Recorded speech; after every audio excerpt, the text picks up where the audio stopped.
Rezengi ötekке kardın çəm boptu. Avtori Ümit Musabayev.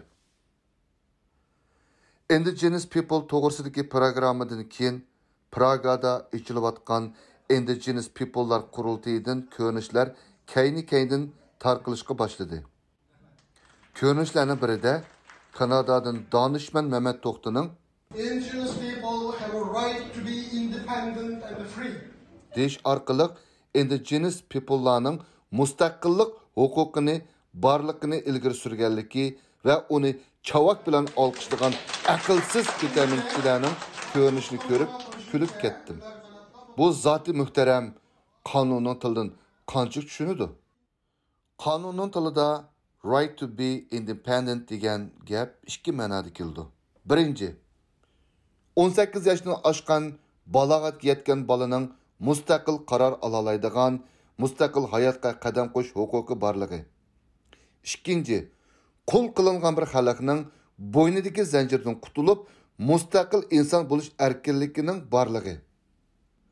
Qonun tilida bir rayon yoki xalqning mustaqil davlat qurish huquqi borligi, right to have the independent state yoki right to have their own sovereign state shaklda ifoda qilindi. Men oldingi programmada naql bergan o'z taqdirini o'ziga belgilashning ishki va tashqi shaklini izohlagan qismga qarang. Mehmet To'xtining gapi shu yer kelganda Uyg'urlarning advokatining hojiti qistab ketib, sirtqa chiqib ketib yuz berayotgan satchilikka shohid bo'lishdan qutulganligini faraz qilish tas bo'lmasi kerak. Qonunning tilidan ashunchalik tushungan bu zoti muhtaram Mehmet To'xtining Dünya Indigenous People'lar qurultayining qonuniy maslahatchisi bo'lib tayinlanganligi dal rezingi o'takka kardon cham so'zimning hayot tepişidir.